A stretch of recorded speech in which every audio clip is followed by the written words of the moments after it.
Alors, on va maintenant s'intéresser à une deuxième relation, ce sont les relations de type 1-1.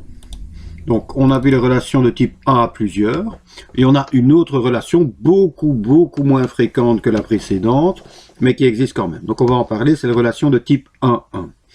Alors, donc, ce qu'il faut savoir, c'est que lorsque vous créez une table dans Access, eh bien, au maximum, vous pouvez utiliser 255 champs. On ne peut pas aller au-delà de 255 champs.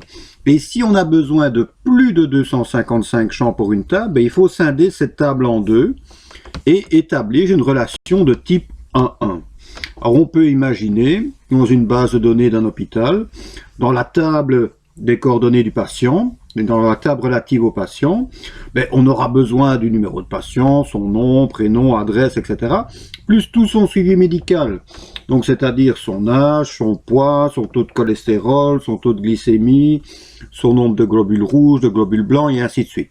Donc, on peut très bien imaginer avoir besoin de plus de 255 champs pour cette table. Et donc, si c'est le cas, on peut le faire et on scinde la table en deux parties, comme dans l'exemple ici. Donc, ici, j'ai ma table coordonnée de patient, j'ai mon champ numéro patient, son nom, prénom, etc. Et dans la table suivi médical, j'ai également le champ numéro patient. Alors, la différence avec les relations de type 1 à plusieurs, c'est que ici, les deux champs que l'on va relier sont tous les deux clés primaires. Ils sont tous les deux clés primaires. Dans les relations de type 1 à plusieurs, on avait un champ qui était clé primaire et l'autre qui acceptait les doublons. Ici, c'est pas le cas. Les deux sont clés primaires, ou à tout le moins, il y en a un qui doit être clé primaire et l'autre qui doit être indexé sans doublon, qui ne peut pas accepter les doublons. Et donc, on obtiendra ce type de relation. Alors, les conditions pour ces relations de type 1-1, naturellement, il faut deux tables. Et juste une chose, ça ne sert à rien de créer des relations de type 1-1 pour des tables qui comportent moins de 255 champs. Donc créer une relation pour faire beau, ça n'a aucune espèce d'importance. Donc on fait ça si et seulement si on a besoin de plus de 255 champs par table. Alors, donc deux tables, un champ identique dans les deux tables, idéalement portant le même nom. C'est pas une obligation, mais c'est quand même plus simple. Et donc dans l'exemple ici, il s'agit du champ numéro patient. Donc ce que je disais tout à l'heure, ces deux champs qu'on va relier sont tous les deux clés primaires, ou bien indexés sans doublon. Je ferai un petit exercice dans la prochaine vidéo où je ne mettrai pas de clé, mais je vais indexer sans doublon. Et comme pour les autres relations, les deux champs doivent contenir le même type d'information, du texte avec texte, du numérique avec du numérique, et les deux champs doivent avoir la même longueur. Alors, je vais me servir pour ça de la base de données base hôpital que vous trouvez normalement dans votre dossier exercice BTP.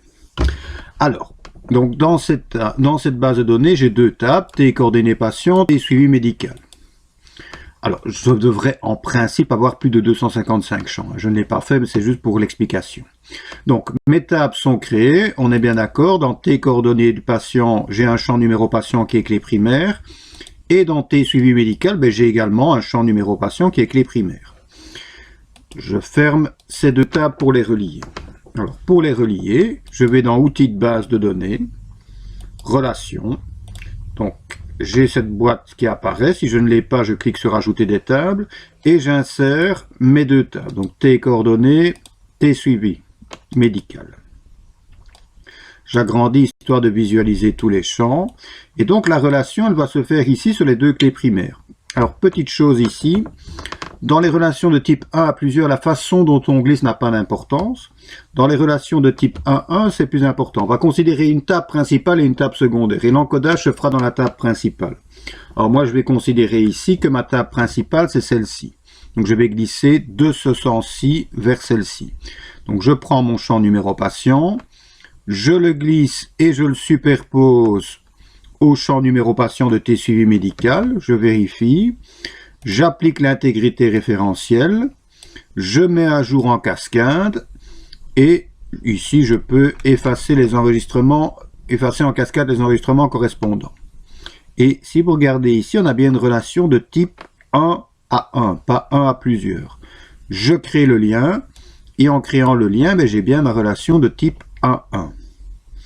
Je ferme, j'enregistre les modifs et je vais aller voir ce qui se passe. Donc on est parti du principe que la table T coordonnées était la table principale, donc je l'ouvre. Et ce qui va se passer, c'est que lorsque je vais encoder un patient, voilà, peu importe le nom, hein, je ne vais pas m'embêter, je vais me retrouver devant, chaque fois avec un petit plus, et en cliquant sur le petit plus, eh bien j'accéderai au champ de l'autre table T suivi médical. Donc en principe, ce que je fais, j'encode mon patient, et en dessous, j'encode tout son suivi médical. Et ainsi de suite. J'encode un deuxième patient, et sur cette ligne-ci, j'encode son suivi médical. Voilà pour ces relations de type 1-1. Donc dans la vidéo suivante, je vais faire l'exercice 7.2 qui se trouve à la page 83.